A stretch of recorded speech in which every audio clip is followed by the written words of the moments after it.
In the land of Hyrule, there are many treasures beyond imagining, but one of the most magical of them all is the Wind Waker. With this mysterious conductor's baton, one is able to harness the power of the wind itself to do either great good or great mischief. This artifact, which once was used by the King of Hyrule to direct the sages, has now passed to the Princess Zelda, who wields it in order to help the battles facing her country. Let's soar right in and see what it can do. Zelda's standard attack with the baton consists of 7 strikes. She will swipe up and left, spin and swipe up and right, swipe left, right, spin downwards with a spiraling gust of wind, summon up 3 whirlwinds in front of her from right to left, and finish with an even bigger circular gust. Something unique to this weapon is that Zelda herself doesn't move while doing any of these attacks. Not one single inch.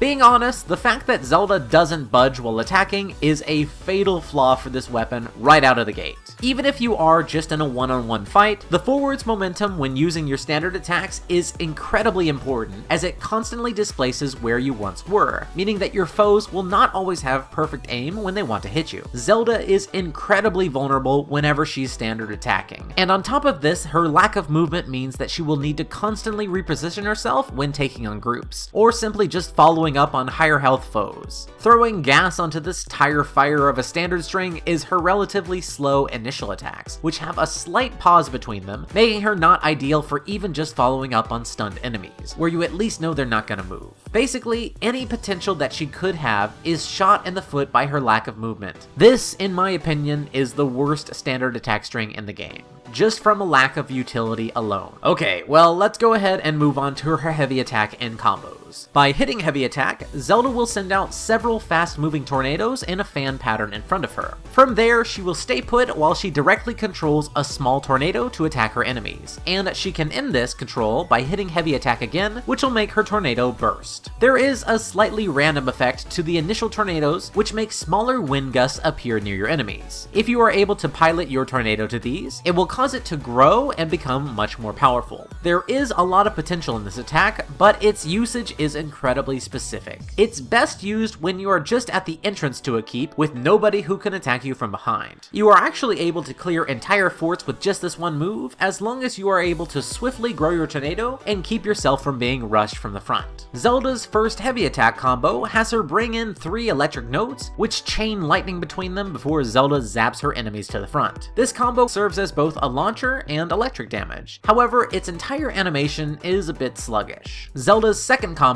has her float upwards before sending off several volleys of electricity in a musical bar shape. This attack again has quite a bit of a windup, but it does have good reach and control, and it is effective at destroying groups charging at you. Zelda's third combo has her quickly perform a series of large wind swipes, before finishing with a little twirl forwards. Unlike most third combos, this one is not very good at area damage, but it does do the job on small and wide groups that are right in your face, or simply on single targets that are in front of you. Zelda's fourth combo has her perform a quick whirlwind under her, which propels her up into the sky before she comes gracefully down once more. This one is more of a proper crowd clearer, however, the fact that she uses it directly under her, and the fact that she wouldn't have moved at all while getting to it, lessens its effectiveness considerably. Zelda's fifth and final combo has her float up and sweep large gusts of musical energy before finishing with a big spiral of wind on the way down. Unlike her fourth combo, this one actually does have the range to make up for her lack of movement getting to it, and it is her best area clearer by far. Finishing off her kit is her fourth special attack, which has Zelda summon in winds from the left and right and cause a large tornado just in front of her. This attack is easy to aim, affects a large area, and is quite strong. When we put all of Zelda's kit together, it seems like almost everything she could do is just ruined by her terrible standard attack string. This might seem like a small thing to keep going on about, but the way that a character handles in these 5 or 7 weak attacks can make or break an entire fighter. Zelda does have some pretty good combos to work towards, but it means next to nothing if she isn't getting proper positioning to her enemies before unleashing them. For this reason, only her attacks which have some actual range to them, meaning her second, final, and her fourth special attack, are able to be called even mediocre. This is a low tier bottom 10 pick at best, and as usual for these cases of wasted potential, I think that it is just such a shame for what could have been an amazing playstyle.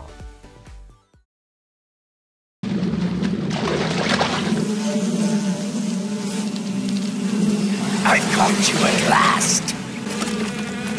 We are the sons of the boss. I am the pain. Thank you very much for watching. If you enjoyed this video and you'd like to see more, please like, comment below, and subscribe. Also, be sure to check out my second channel, GamesBrain Plays, for group and solo Let's Play content. Thanks again for watching, everybody. Until next time, this has been GamesBrained, and I hope you take care.